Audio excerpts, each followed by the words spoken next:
Aluma Capital, altyd aan die groei. Dit is tyd vir volgens koerantbesprekings en Andries Cornelissen sluit volgend by ons aan. Goeiemôre Andries. Môre Jennifer, edelagbare. My kroon.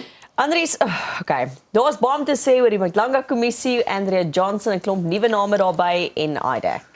Ja, gister was 'n interessante dag voor die kommissie want een van die staatsadvokate wat baie nou saamgewerk het met Andrea Johnson. Ons weet nou sy het 'n paar swaard geval, sy het nou met onmiddellike effek bedank. Maar hierdie was haar regterhand advokaat Drusanta Ramsamy. En sy het getuig, basies het sy in soveel woorde gesê dat Johnson het vir die kommissie gelieg. Sy sê Johnson is 'n aangename persoon, maar sy het probleme met haar werksetiek. En dan het sy ook byvoorbeeld, terwyl Johnson getuig het voor die kommissie, op een van daardie dae het sy vir Ramsamy gebel en vir haar gesê, maar sy moet net weet, jy weet, daar mag dalk, jy weet, hulle moet 'n plan maak, want as hulle vir Ramsamy moet roep om te kom getuig, moet hulle 'n plan maak dat sy uit die land uit is, dat sy nie beskikbaar is om te kan getuig nie. En onder andere het Ramsamy die oproep opgeneem, soos wat onderdane nou maak, en toe sy teruggespeel vir die kommissie. Onder andere sê sy ook daarin Johnson, hoe onprofessioneel is die paneel, die Mlanga kommissie, die regter en sy kollegas. En wat hulle sit en lag en gesigte trek wanneer getuies vrae beantwoord. Sy verwys daarna as 'n shit show. En so, het hulle dit gespeel ja, vir die in kommissie? soveel woorde, dit is teruggespeel vir die kommissie, die oproep wat sy opgeneem het. So wees baie versigtig wat jy op WhatsApp stuur, wat jy op oproepe sê. Dit is baie belangrike les vir mense in posisies om kennis te neem van hierdie soort optrede. Maar die vraag wat jy jouself moet afvra, jy weet, daar was ook tye wat sy gegiggel het terwyl sy getuig het, wat vir my as 'n staatsadvokaat, dit is nie die decorum wat jy verwag by voor 'n Ramsamy. Mlanga, korrek, ja. Ek het ernstig gevra oor die gehalte van mense wat aangestel is in hierdie ondersoekdirektoraat teen korrupsie. Ons het ook gesien gister laatmiddag is aangekondig dat 3 van die ondersoekers, onder andere die hoofondersoeker, met die naam van Perumal, Dylan Perumal, hy is die hoofondersoeker, hy is geskort. En ook nog 2, Brian Pariachi en Sunil Beluchan. Die 3 ondersoekers is geskort.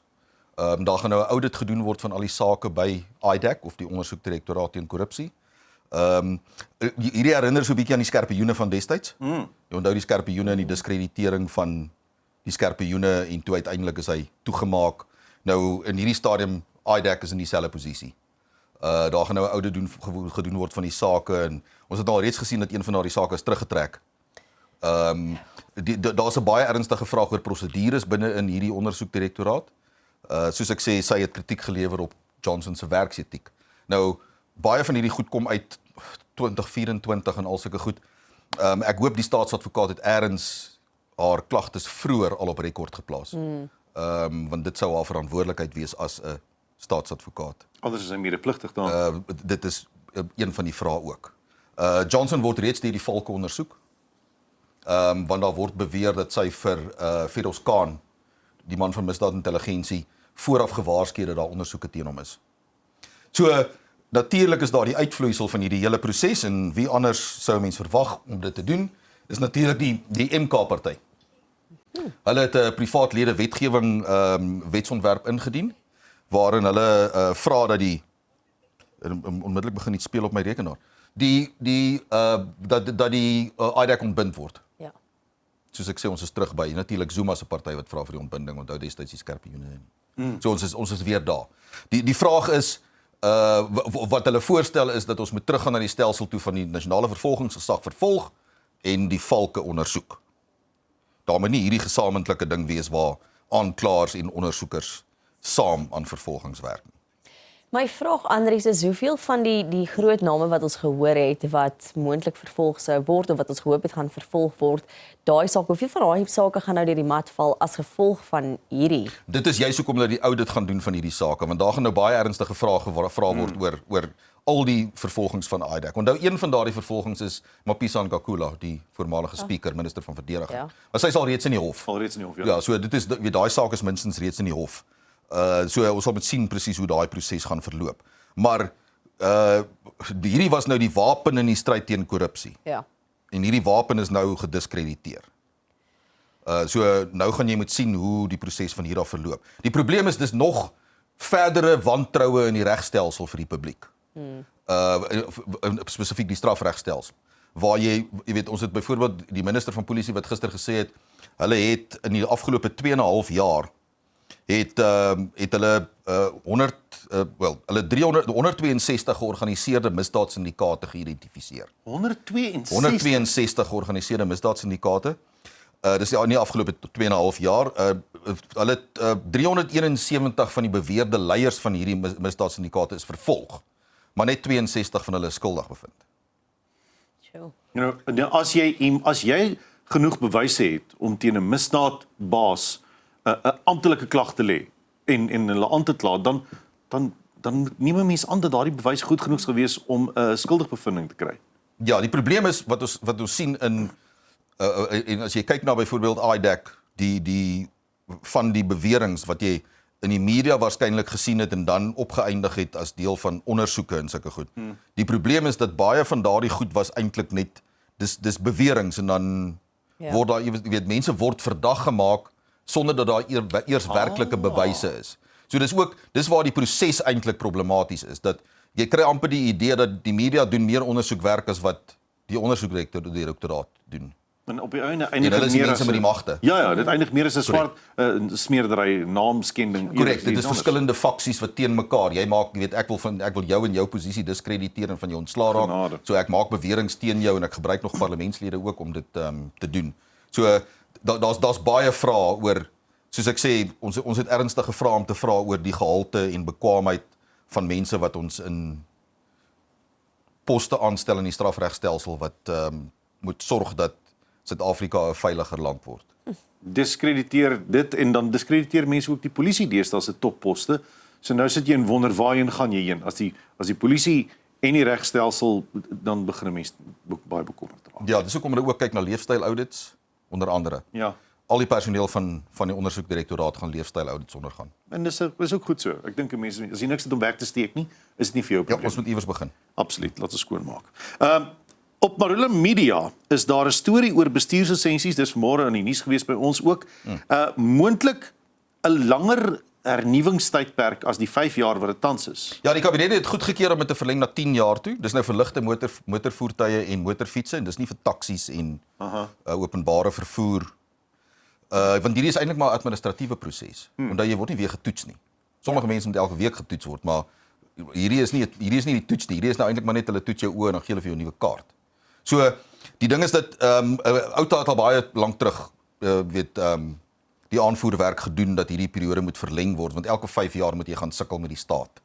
En onthou die hele ding van die masjien wat elke keer breek en die agterstand met minstens hoef ons dalk nou nie 'n nuwe masjien te koop van nou nie, as jy nou die druk wegvat. Daar's 2 vrae.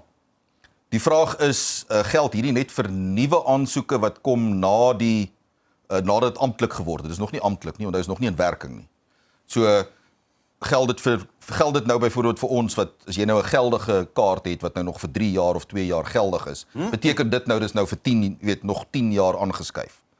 So dit is een van die vrae. Wel, dit is die vraag. Is dit eers van hernuwing af wanneer hierdie amptelik in werking is of geld dit nou vir kaarte wat nou op die oomblik geldig is, nie wat klaar verval het nie. Ja. Wat nou geldig is, gaan dit nou. Jy probeer net weer wegkom met minder werk. Ja, ek wil net nie oor 2 jaar weer. Ek weet Ek niemand wil eers oor 8 jaar gaan. Niemand wil nie.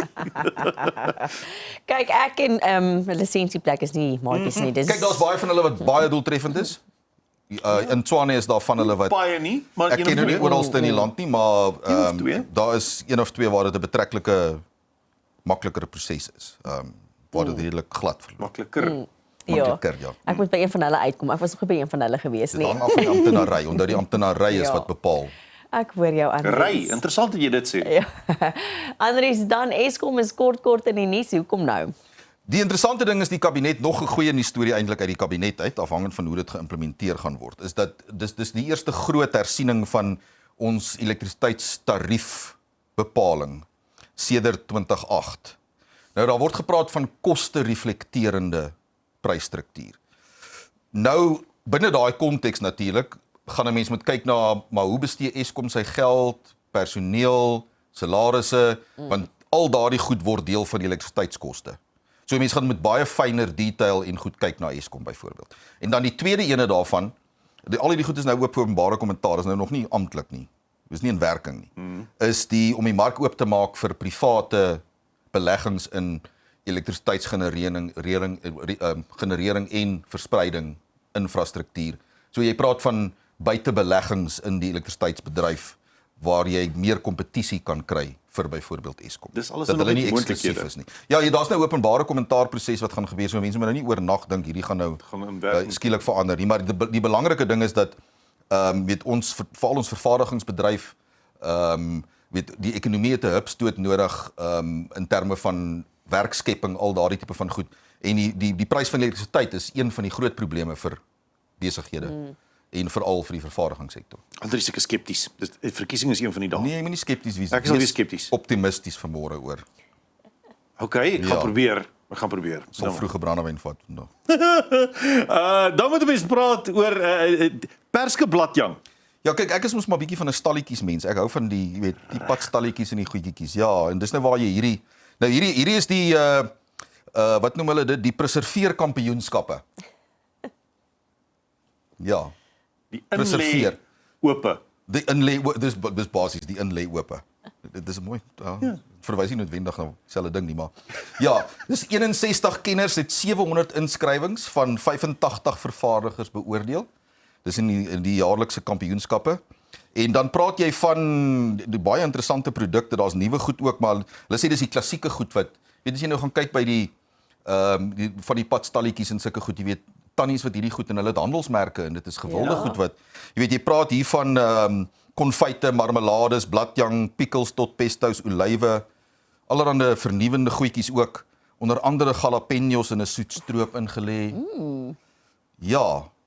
Dit is baie interessante produkte. Gedroogde gesoute olywe gevul met kasjoneute, spekboom, bladjang. Olywe met kasjoneute binne. Hoor ek kos is maar eerlik. As jy vir vakansie iewers heen ry, dan kom jy altyd terug met 'n flesie en 'n potjie van plaaslike produkte. Dis nou maar 'n feit. Ons sê dit nie noodwendig plaaslik, maar dit is mos nou langs die pad is dit mos nou. Jy gee ook nie om die prys wat jy betaal vir daai botteltjie. Nee, want dis mos nou net hier gemaak, hier by die plaas. Ja, Makatan, jy weet, Makatan. Ooh. Ja. Nastergal konfyt. Groenvye. Ja. O my genigtig. Julle baie dankie. Andries, baie dankie vir die saamgesels. Jy het 'n heerlike naweek verder hê. Lekker eet die naweek. Dit is Andries Cornelissen. Ons is nou weer terug. Aluma Capital, altyd aan die groei.